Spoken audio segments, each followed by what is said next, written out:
Hi, my name is Teresa Condicion, and I'm the co-founder and chief data officer of Snapcart. Snapcart is an app that basically gives users cashback for submitting their own receipts. We scrape the information through artificial intelligence, put that in analytic dashboards, and sell them to our clients. Our clients use data for basically making decisions on how they do their marketing, on how they do their promotions. By providing them this information, they're able to make decisions that gives them an opportunity to create marketing plans that are really giving them return on investment. I was in the market research industry for 17 years before I started Snapcart. It was such a big problem getting this information because it was collected very manually. Like me going into house to house, basically knocking on doors and asking, what did you buy last week? I paid millions of dollars as part of my budget from P&G to obtain this information and made hundreds of millions of dollars of decisions based on this information. I was feeling very upset about the kind of data where everything else is getting digitized, where there is big data available everywhere, where Netflix and Google and Facebook and Amazon are making intelligent decisions based on real-time information, whereas the offline data is still primarily based on surveys. I really wanted to change that, and therefore we built Snapcart together. I took up chemical engineering in university primarily because I was choosing between law and medicine and engineering seemed to be the fastest way for me to earn money. I had family to support. I grew up in a fishing village. I had siblings that needed to be sent to school, and so it was a very practical decision. But when I was in P&G and I was building or helping create detergents in the laboratory or test them, I was looking at the side of the marketing and the market research or the sales, and it seems to be where all the actions were happening. There was so much excitement about creating plans, creating advertising, creating campaigns that really built the business, and I wanted to be part of that. I have always had a penchant for numbers or the love for numbers, so I decided to go for market research, and I've never looked back since then. P&G was so great in terms of giving me or providing me the opportunity to, help my family, help my siblings, give me a good life, and also taught me a lot of things.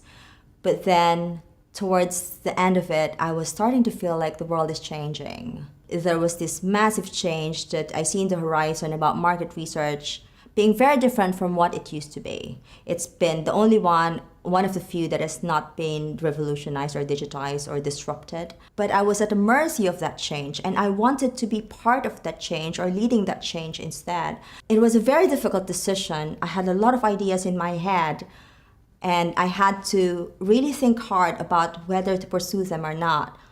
But somehow I said, I will regret it if I don't. It was the right time, my family was established by then. I had no more big obligations. Of course, I had a couple of kids, and it was still a big decision in itself, but it was not as hard as it was, like, say, 10 years ago. So I had a little more courage, and I just jumped. I was the most unlikely entrepreneur, right? When you think of an entrepreneur, you think about a person who probably even didn't finish college or so young, most likely male, especially in the tech world, definitely single. And definitely very, very open to risks. I had so much risk going on. I was in a very stable job, stable career. I had kids. I had, obligations from a family standpoint. The whole journey of entrepreneurship for me was a very, very difficult decision. At the beginning. And in fact, I've had a lot of people ask me, why are you going to do this? When I left P&G, the first thing that I heard from one of my managers was, no matter what you do, please don't open a startup.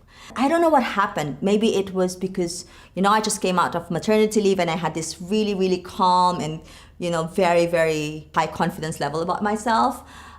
Maybe because I really have been I always want to be part of where the action is, in the same manner as when I moved from R&D to marketing within P&G.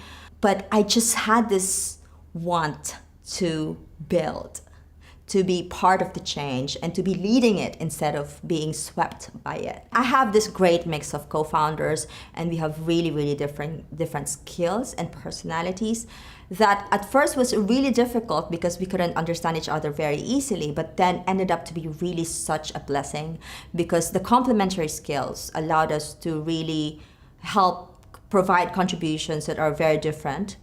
But the personality allowed us to really have what it takes to succeed at any point in time, and it differs.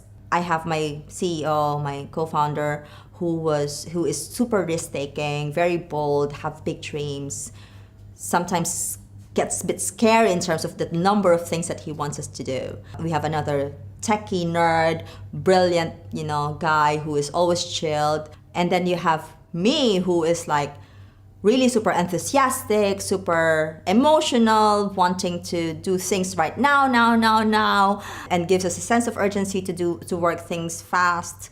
But then at the same time, it can really be jarring at times. So you need a person who is then very good with harmonizing us, really, bringing us together and helping ensure that the relationship is intact along the way. So it's been a great mix of both personality, but also skills. And over time, we've really become very good friends because of that. And I think that's one of the reasons why we've been very successful in building something because of this diversity. So when we started, we had 0 data scientists. We had some tech people building the app for us, but we had this millions of rows and Excel was not cutting it. And I realized very quickly that I had to go back to coding. So I had to take courses from Coursera, from Khan Academy, from Udemy, Udacity. I've taken them all. I started with Java, then with Python, then with R. I started with, the basic machine learning. The good thing is that I had a core of analytics and I knew what happens in the mathematics of it. It's been a long time since I touch a computer and type hello world. Right, so I had to learn that and I wrote the first pieces of code for analyzing our data. It was fun, but obviously it was very challenging at first. But I was really thankful that all these courses are now so available everywhere, every time. I could be in a plane and I could be taking them or learning from them anytime. It can be very tiring. There are days when you don't sleep. Because you have to deliver something to the client the next day. There are days when there are bugs in the system and you need to kind of fix them. You just wonder what you're doing. There was a time when I was supposed to give a talk, and it's been many, many days of lack of sleep, tiredness from traveling, trying to balance the family with the work, and I just froze. And I was just still trying to do so many things at the cost of my sanity and my sleep. So I learned how to balance things a little bit over the time, but there were those times that you just had to learn things the hard way. When we started, it was a risk and we were not sure that we were gonna make it, but we had a lot of confidence and we felt that we had a good idea. We built something and suddenly there was a client, and then another client, and then another client, and then they were coming back and telling us our data's good, we really like this. Can you launch in another country? That was quite amazing. It was the sense of accomplishment that we've built something so fundamentally different that is disrupting the industry. So I thought, okay, we will get investments. And we were expecting, a few $1 million, but we got 10. It was such a surprise. We were so pleasantly shocked about how much support we got. Now, of course, with that money, it allows us to really scale up, expand much faster. We launched in a couple more countries after the first 2, which is Indonesia and the Philippines. And we were able to hire really, really good people. And now from, say, 30 when we started, in the first year, about 30 people, we now have about 150. We have to go global. Now it's just a question of when, how fast, right? And how do we do that in such a way that we don't kill ourselves and we don't spread ourselves too thin. It's amazing what we've built over the last 2-3 years. It's something that we didn't expect to have. And if we can do that, then I'm sure there's so much more that we can build in the future. And we really have big dreams moving forward.